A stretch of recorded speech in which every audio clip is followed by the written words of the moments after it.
आप देख सकते हो ये पलाश भाई हैं, ठीक है, ये पलाश भाई हैं, आप इनकी फोटो से मैच कर सकते हो। ये इनका रजिस्ट्रेशन नंबर है 958, ये इनका रिजल्ट है। पलाश अग्रवाल, माता जी का नाम सुमन अग्रवाल, सारा डेट है। डेट ऑफ बर्थ कितना है 4/5/1994, जो मैंने बताया था आपको। आप रिजल्ट में भी देख सकते हो डेट ऑफ बर्थ 4/5/1994, ठीक है। अब आपने देखा इनके नंबर कितने आए, रीजनिंग में 48, जनरल अवेयरनेस में बस 8 ही आए, क्वांटिटेटिव एप्टीट्यूड में 48, इंग्लिश में 42.5, क्योंकि ये इंग्लिश और मैथ्स के बहुत तगड़े धुरंधर है, बहुत बड़ा लेवल है। इनका रॉ स्कोर 146.5 है और इनका नॉर्मलाइज स्कोर 158 है, ठीक है। अब मैं आपको रिजल्ट दिखाता हूं। सबसे पहले आप रिजल्ट खोलिए, आप देखेंगे रिजल्ट आया, पेपर हुआ, उसके बाद रिजल्ट आया, और रिजल्ट इन्होंने बोला है कि हमने टीयर 1 एग्जाम का जो रिजल्ट है कैटेगरी वाइज, जो भी बच्चे टीयर 2 के लिए क्वालिफाई किए उनकी अलग अलग कट ऑफ निकाली है। हमने 3 लिस्ट जारी की है, एक तो जेएसओ के लिए जिसके लिए पलाश भाई एलिजिबल थे, लिस्ट 1, एक स्टैटिस्टिकल इन्वेस्टिगेटर के लिए लिस्ट 2, और ऑल अदर पोस्ट के लिए लिस्ट 3 इन्होंने जारी की। अब मैं आपको कट ऑफ पे ले चलता हूं। अब आप कट ऑफ देख सकते हैं, ये कट ऑफ है लिस्ट 1 की। लिस्ट 1 कौन सी, यानी कि जेएसओ की।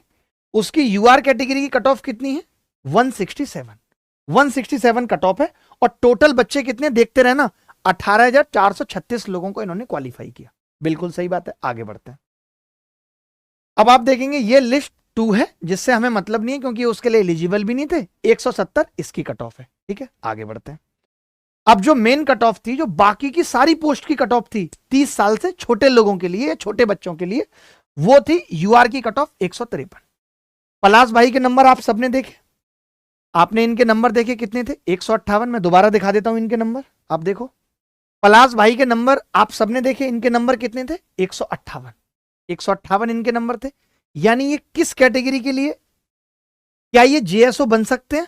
आप बोलेंगे नहीं सर, जेएसओ की कट ऑफ तो 167 थी, ये लिस्ट 2 के लिए भी एलिजिबल नहीं है। और लिस्ट 3 की कट ऑफ तो इन्होंने क्लियर की है, 158 मार्क्स इन्होंने कट ऑफ क्लियर की है लिस्ट 3 की, लेकिन ये लिस्ट 3 की किसी भी पोस्ट के लिए एलिजिबल नहीं है, क्योंकि इनकी उम्र 30 पार हो चुकी है, ये उम्र दराज हो चुकी है।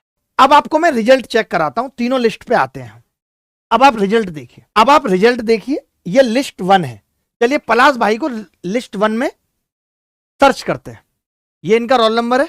आपको पता है कि लिस्ट 1 जेएसओ के लिए थी, तो पलाश भाई लिस्ट 1 में नॉट फाउंड आ रहे हैं। क्यों आ रहे हैं नॉट फाउंड लिस्ट 1 में?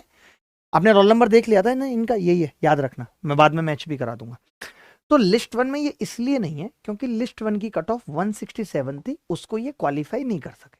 इन्होंने इसके बाद देखा ही नहीं, इन्होंने कहा छोड़ देते हैं, जब हमारा जेएसओ हमारे लिए था और उसको हम क्वालिफाई नहीं कर पाए। इनके दोस्त ने देख के बताया, लिस्ट 2 चेक की, उसका मन नहीं माना कि 2 भी चेक करता हूं। अब आप लिस्ट 2 में देखेंगे, लिस्ट 2 में भी नहीं है, क्योंकि ये तो इन्होंने भरा ही नहीं था, ना ही उसके लिए एलिजिबल थे स्टैटिस्टिकल इन्वेस्टिगेटर के लिए।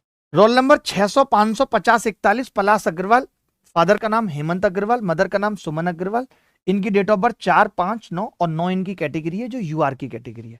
तो मैं एसएससी से ये पूछना चाहता हूं कि आपने इन्हें लिस्ट 3 में क्वालिफाई तो करा दिया, आपने इन्हें लिस्ट 3 में क्वालिफाई तो करा दिया, क्या ये लिस्ट 3 की किसी भी पोस्ट के लिए एलिजिबल हैं? नहीं। तो आप इनका मेंस लेना क्यों चाहते हैं?